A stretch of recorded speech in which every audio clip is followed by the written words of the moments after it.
विद्यार्थियों, आप लोग द्विघात समीकरण ax square plus B x plus C equal to zero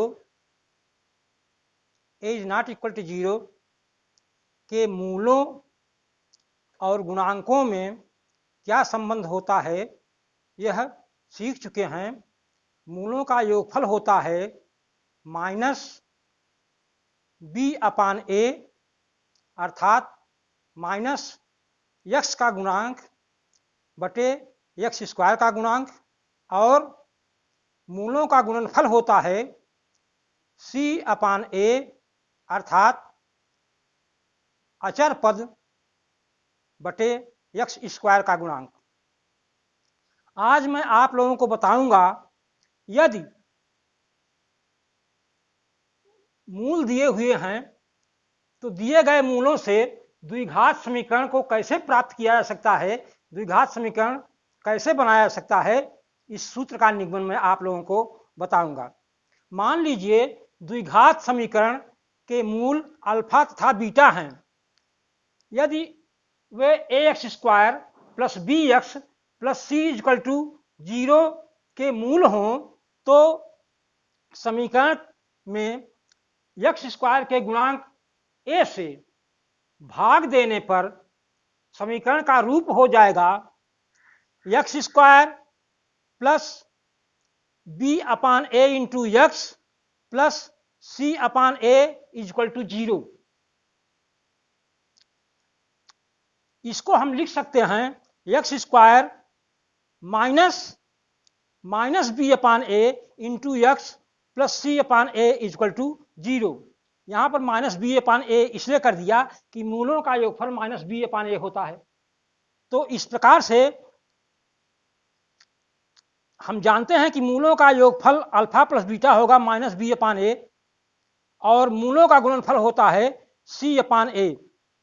तो ये माइनस बी अपान ए और सी अपान ए का मान इस समीकरण एक में रखने पर हो जाएगा द्विघात समीकरण X square minus alpha plus beta into X plus alpha X square minus alpha plus beta into X plus alpha into beta is equal to zero. यह समीकरण का रूप हो जाएगा। यह समीकरण वह द्विघात समीकरण है जिसके मूल अल्फा और बीटा हैं। इस प्रकार से इसका आवश्यक समीकरण होगा एक्स स्क्वायर माइनस मूलों का योगफल इंटू एक्स प्लस मूलों का गुणनफल इज इक्वल टू जीरो। इस समीकरण को हम दूसरे रूप में भी लिख सकते हैं। अगर समीकरण दो को गुणनखंड के रूप में हमको लिखना हो तो हम लिख सकते हैं X square minus alpha X minus beta X plus alpha beta is equal to zero. यहां पर एक्स कॉमन लेने पर हो जाएगा X minus alpha minus beta common लेने पर हो जाएगा X minus alpha is equal to zero. तो ये एक्स माइनस अल्फा पूरे में कॉमन हो जाएगा तो हो जाएगा X minus alpha into X minus beta is equal to zero.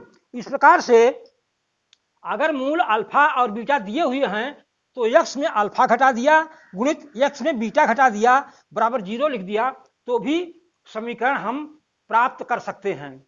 जैसे उदाहरण के तौर पर यदि अल्फा का मान 3 हो और बीटा का मान 4 हो तो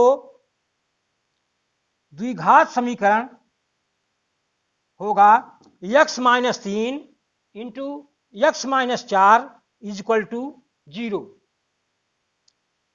इसको सरल करने पर हो जाएगा X square minus 3x minus 4x plus 12 is equal to zero. तो हो जाएगा X square minus 7x plus 12 is equal to zero. यह मूल रूप है द्विघात समीकरण का जिसके मूल अल्फा 3 है और बीटा 4 है। अर्थात अगर मूल 3 और 4 हो तो उसका समीकरण यह बनेगा। इस प्रकार से भी आप ज्ञात कर सकते हैं द्विघात समीकरण।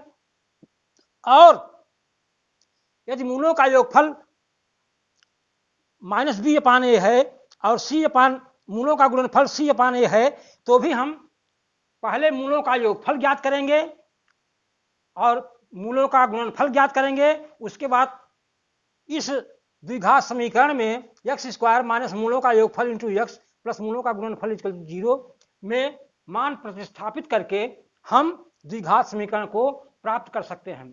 तो इस प्रकार के सवाल अगर मूल दिए हुए हैं तो मूलों का योगफल और मूलों का गुणनफल ज्ञात करके द्विघात समीकरण बनाना हम आप लोगों को अगले टर्न पर बताएंगे।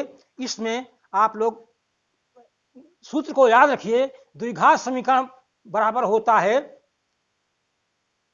x² माइनस मूलों का योगफल इंटू x प्लस मूलों का गुणनफल इक्वल टू 0।